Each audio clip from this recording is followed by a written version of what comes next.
El informativo del Eje Cafetero.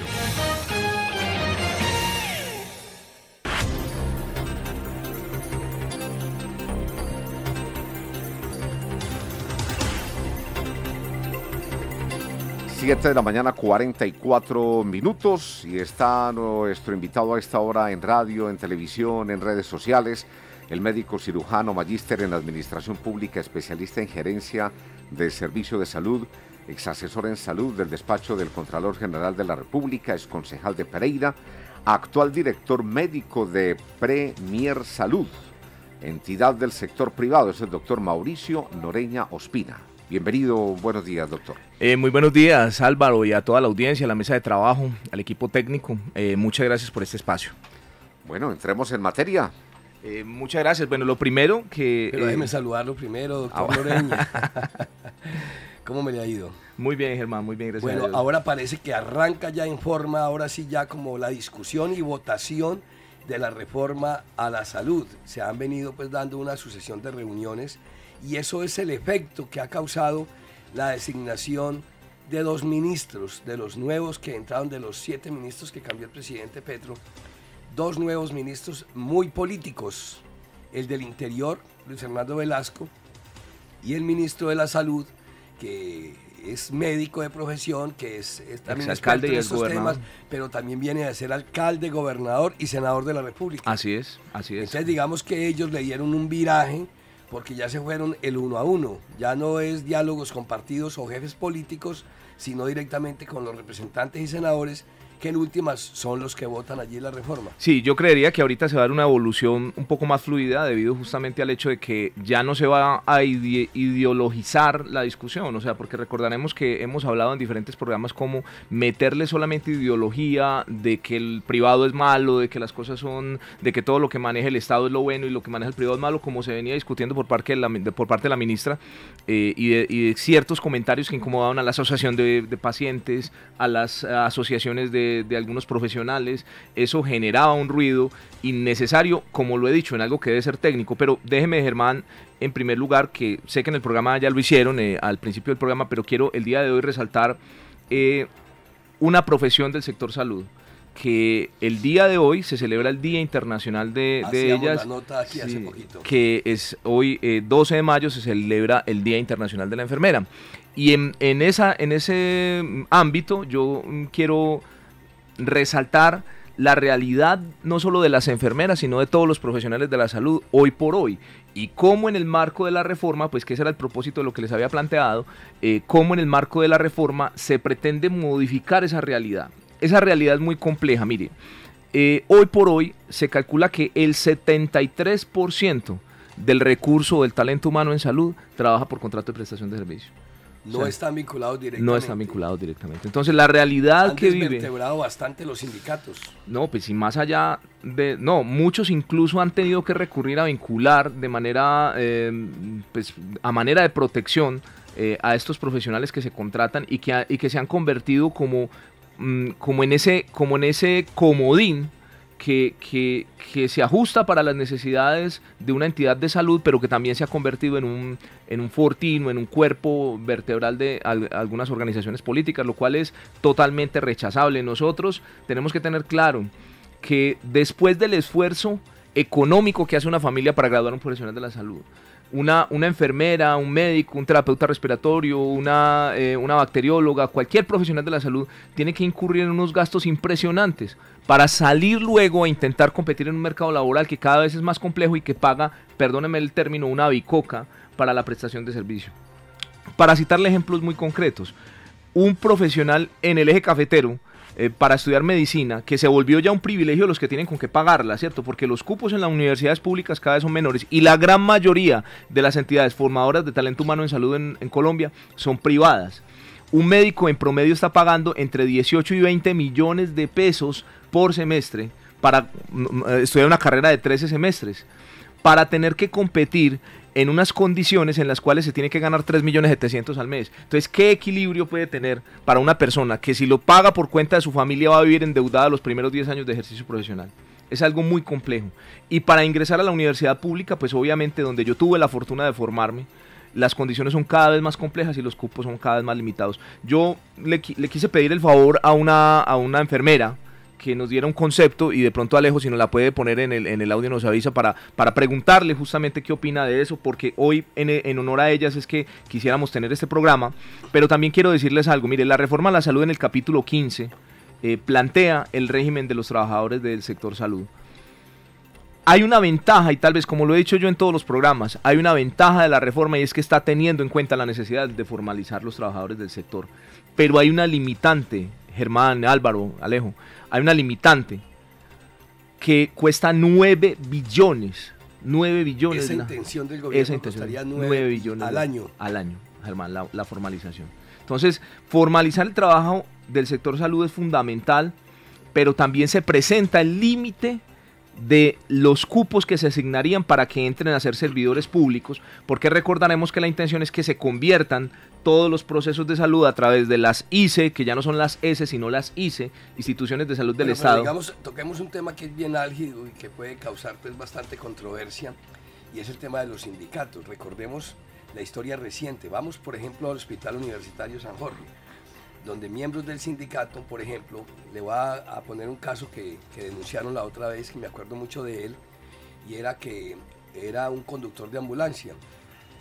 La ambulancia se estrelló, se dañó, la dejaron tirada, la dejaron botada, no la arreglaron, y el señor iba todos los días a sentarse allá a esperar que arreglara la ambulancia. Ya han pasado creo que 2, 3 años, y todavía, y como estaba sindicalizado, tenían que pagarle a él mensualmente una cantidad de plata sin que la ambulancia estuviera funcionando, y de hecho pues no la reemplazaron. Entonces, digamos, para poner ese ejemplo, entonces digamos que esa legalización, por decir algo, esa laboralización, llevarla pues a ese extremo, pues es bueno por efecto para el trabajador, porque tiene un trabajo estable. Pero digamos, en estos casos donde ya se abusa de eso y donde entra la institución a perder plata, imagínense cuántos meses o 2 años un conductor ganando sin manejar la ambulancia. Bueno, porque hay otros tantos ejemplos de esos. Bueno, yo ahí quiero tocar 2 puntos importantes. El primero que yo quiero dejar como mensaje, que trato siempre de orientarlo, es el tema de la ética de la responsabilidad ciudadana. O sea, la ética de la responsabilidad ciudadana es el único mecanismo por medio del cual nosotros vamos a lograr transformar la realidad, en la medida en que cada persona intente llevar a cabo sus procesos individuales.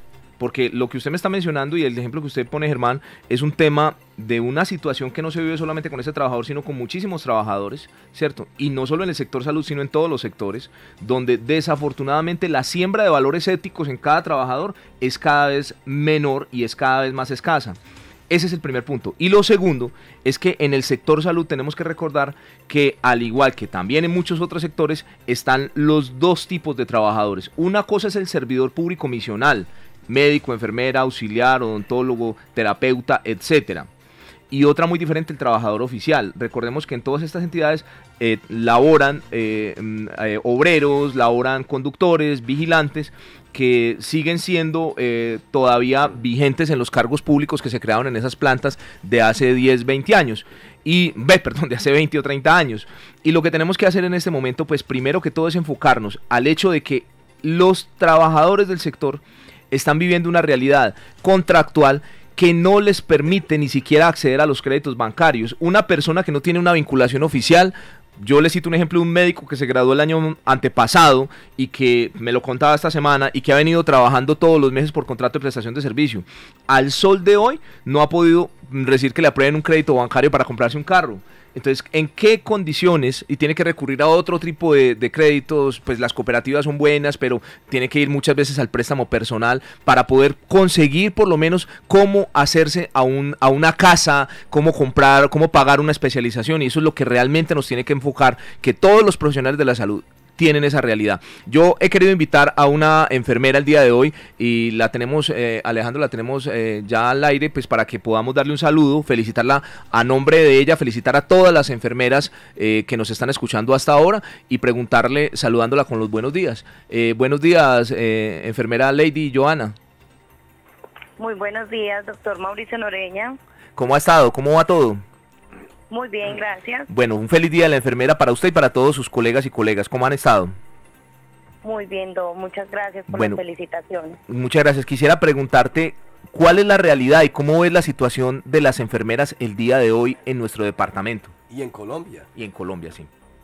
Bueno, realmente la situación de las enfermeras no ha sido la mejor ni la más favorable debido a la contratación, porque acá en Risaralda habemos muchas enfermeras que trabajamos por prestación de servicios y es una contratación que al año hay que renovar los contratos 2 y hasta 3 veces y nos toca llevar documentación muchas veces al año para renovar contratos de 3, 4 meses. No tenemos una estabilidad laboral, tampoco contamos con los, digamos, como lo adecuado que sería pagar salud, pensión ARL, nos toca pagar como independientes para poder laborar. También hay muchas enfermeras que todavía no han podido ejercer su carrera debido a que no hay espacios y las contrataciones son limitadas. Lady, también le quería preguntar, digamos, usted lo que está diciendo en este momento es que no hay una vinculación laboral definitiva o estable, se hace por contrato de prestación de servicios, pero no se les garantiza, digamos, así sea por contrato de prestación de servicios, no se les garantiza la continuidad, sino que se les termina el contrato y tienen que esperar 15 días, 30 días, a veces hasta 45 y 60 días para que les puedan renovar el contrato. Exactamente, esa es la situación. La mayoría de las empresas y las entidades trabajan de esa forma, son prestaciones de servicios profesionales, los cuales cada vez que se va a renovar un contrato tenemos que estar un mes, casi un mes, esperando que nos renueven un contrato en el cual no recibimos dinero, ni tampoco recibimos pues como algo a cambio debido pues a esa espera. Entonces es una problemática que nos lleva a que nosotras nos cierren las puertas en muchas partes. Por ejemplo, si yo voy a hacer un crédito hipotecario, necesito un dinero en el banco, y si tengo una contratación así, es muy poco viable que me presten el dinero suficiente. Claro. No, y hay un punto, Germán, que complica no solamente las enfermeras, todos los profesionales. Yo les cito el ejemplo de todos los trabajadores en diciembre y la angustia, la tristeza que le da a uno, sobre todo a los médicos, a las enfermeras, a los auxiliares, cuando en toda parte dicen, aprovecha tu prima, utiliza tu prima, ven y nosotros los profesionales de la salud, toda la gente esperando, doctor, aproveche con la primita y venga a comprar tal cosa. Y la primita, ¿y cuál primita? Si muchas veces, mire, por ejemplo en el Estado, yo se lo digo, en el Estado, la mayoría de los que trabajan con el Estado, con las alcaldías, las gobernaciones, salen la primera semana de diciembre y vuelven la primera semana de febrero. O sea, son 2 meses que están por fuera y tienen que calcular de lo que se ganan de su remuneración mensual, cuánto tienen que guardar para sobrevivir y pagar la seguridad social hasta enero, doctor Noreña, de la remuneración mensual, Lady Johanna, ¿cuánto se gana una enfermera hoy por contrato de prestación de servicios? Pues por prestación de servicios estamos ganando 3.143.000. Pero no tienen prestaciones sociales. No, de lo cual se sacan 400.000 para pagar salud, pensión y ARL. Pero estamos hablando de una enfermera profesional o de un auxiliar de enfermería. Enfermera profesional. O sea que le vienen a quedar como 2.600.000, 2.700.000 pesos. Y de ahí también hay que sacar el hecho de que esos contratos en muchas entidades no subsidio de transporte, no hay subsidio de transporte, en las entidades les toca trabajar, son solamente por 10 meses, y en muchas entidades, como le digo Germán, pues no hay condiciones de espacio laboral, como son prestadores de servicio, no tienen escritorio, no tienen sitio para trabajo. ¿Y el horario que ustedes cumplen es cuál? ¿Las 8 horas diarias o a veces más horas? Nosotros trabajamos cumpliendo un contrato. Ejemplo, el contrato dice hay que cumplir 50 actividades mensuales. Se distribuyen en el mes las 50 actividades y se debe cumplir lo que esté estipulado en el contrato. 50 actividades mensuales de clases o 50 actividades de masivas. Eso depende del contrato. Pero no le estoy entendiendo, pero el término horario son ¿cuántas horas esas actividades diariamente? El horario se distribuye en el mes. ¿Qué es una actividad? Por ejemplo, describámosle a nuestra audiencia. Una actividad, por ejemplo, ¿qué es? Por ejemplo, yo doy clases en las instituciones educativas. Entro a las 7 de la mañana y salgo a las 12 del día, toda la semana. En la tarde hago otras actividades como, por ejemplo, digitación, otras actividades laborales, pero ya en mi casa. entonces estarían trabajando más de las 8 horas diarias. Pero lo que me está diciendo es que usted no ejerce directamente como enfermera profesional, sino que está dedicada a la docencia una no, cosa lo que pasa es que médico atendiendo al paciente, a otra cosa es usted. No, Germán, lo que pasa es que las enfermeras tienen 2 o 3 focos de trabajo.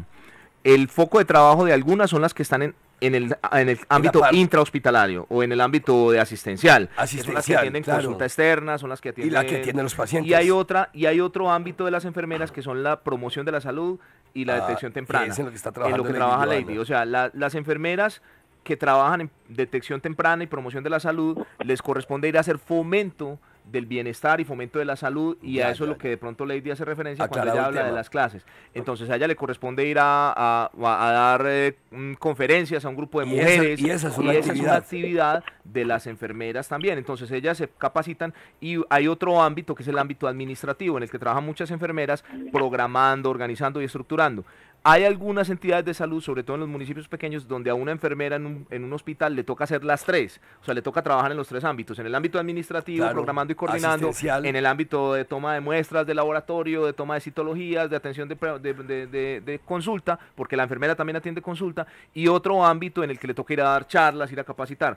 O sea, esa realidad que le digo, porque mucha gente dice, es que es muy fácil después de que ir a pararse a hablar en un público, ir a atender un paciente, y realmente es que se la ganan fácil. Y la preparación que tiene que tener un profesional, y una enfermera, un médico, un odontólogo, un profesional de la salud, es algo complejo, y nosotros necesitamos de verdad en este momento que nos pongamos en la mente, o sea, todos los que estamos acá primero, el valor y el respeto, todas las personas que nos escuchan, los invito a esto, que realiza un profesional de la salud para poder atenderlo, porque desafortunadamente, no solamente a nivel de la medicina, sino de todas las profesiones de la salud, se ha ido reduciendo ese valor social que tenía ese profesional que hacía ese esfuerzo académico tan grande, Germán, porque recordemos que nuestras profesiones tienen a su cargo nada más y nada menos que la salud y la vida de las personas, que es el tesoro más importante que todos podemos tener. Les digo, ¿realmente cuántos meses trabaja al año con esas interrupciones que les hacen? De 9 a 10 meses, lo que está estipulando ahorita el doctor Están perdiendo 2, 3 meses. Entonces, si usted coge un salario de esos y lo divide no entre 2, sino entre 9, pues le da mucho menos. Es decir, el ingreso real se convierte en algo muy bajo. Podríamos hablar de un promedio de 2.200.000 por 2 millones de pesos. Teniendo en cuenta que tampoco recibimos ni prima ni liquidación. No hay prestaciones sociales, porque es un salario integral. Mensajes en la transmisión de Facebook, dice Angélica Vallejo, buenos días doctor Mauricio, dice gracias por compartirnos sus grandes conocimientos sobre la reforma a la salud, importante tema a tratar. José Arturo García Gutiérrez también lo saluda y dice sus conocimientos sobre los temas de salud le dan la autoridad para hacer un análisis de fondo del proyecto de reforma a la salud. Gracias por compartir sus conocimientos. Mía Blue dice buenos días, excelente doctor Mauricio que toque ese tema tan álgido, ya que el profesional de salud ha sido muy golpeado en el tema de la contratación, y no solo eso, sino en uno de los temas más importantes, a ver aquí dice, no solo eso, sino el salario tan irrisorio que pagan. Es bueno que tengamos en cuenta que el sector salud es uno de los más importantes al cual el Estado no le presta ningún tipo de atención. Muchas gracias a los oyentes que nos manifiestan sus opiniones. Lady Johanna, muchísimas gracias por su participación en el programa. Yo quiero despedirla felicitando nuevamente a todas sus colegas el día de hoy, a todos los enfermeros, enfermeras que trabajan todos los días en la parte asistencial, en la parte administrativa, a mis compañeras de Premier Salud, por supuesto, que tengo muchas enfermeras allí alrededor del trabajo que están realizando, tanto en lo asistencial como en lo administrativo. No la saludo individualmente porque se me escaparía alguna, igual que a las enfermeras que me han acompañado en todos los procesos administrativos y asistenciales que hemos llevado a cabo. Pero antes de terminar, Germán, yo sí quiero dejar la reflexión justamente alrededor de que en la reforma, como lo he dicho en varias ocasiones, se propone la formalización del Estado de los trabajadores, pero también en el artículo 126 se propone la necesidad de que las entidades privadas vinculen a los trabajadores con las condiciones del Código Sustantivo del Trabajo y de la Organización Mundial del Trabajo. ¿Que eso Internacional del significaría Trabajo. qué? Significaría la contratación formal, o sea, significaría la desaparición de los contratos de prestación de servicio. Entonces, allí nos pondríamos en dos posturas muy complejas. La primera postura, en la beneficiosa para los profesionales, y la segunda postura, la compleja, es la de las empresas del sector salud, donde las facturaciones no aumentan, los servicios y los costos y los ingresos no aumentan, porque el presupuesto que se tiene destinado desde el Estado para la atención no es el suficiente y el pago de los servicios no es el suficiente, no es oportuno. Yo tengo un amigo, por ejemplo, que tiene una IPS que hace más o menos 2 años le está debiendo a una entidad 2.500 millones de pesos, y él mes a mes le tiene que pagar a sus trabajadores, a sus enfermeras, a sus médicos. Claro, hay un desfase económico. Y en ahí este momento, bastante imagínense el desfase de 2.500 millones de pesos. Bueno, pues al doctor Mauricio Noreña Ospina, gracias por compartir con nosotros esta información importante como todos los viernes. Feliz día nuevamente para las enfermeras y los enfermeros y le deseamos un feliz fin de semana. Muchas gracias, Álvaro, muchas gracias, Germán, les agradezco mucho por este espacio y esperemos seguir enfocados en trabajar por mejorar esas condiciones laborales, de contratación, de todos los profesionales del sector salud para que podamos tener cada vez mejores atenciones y mejores servicios de salud en nuestro departamento.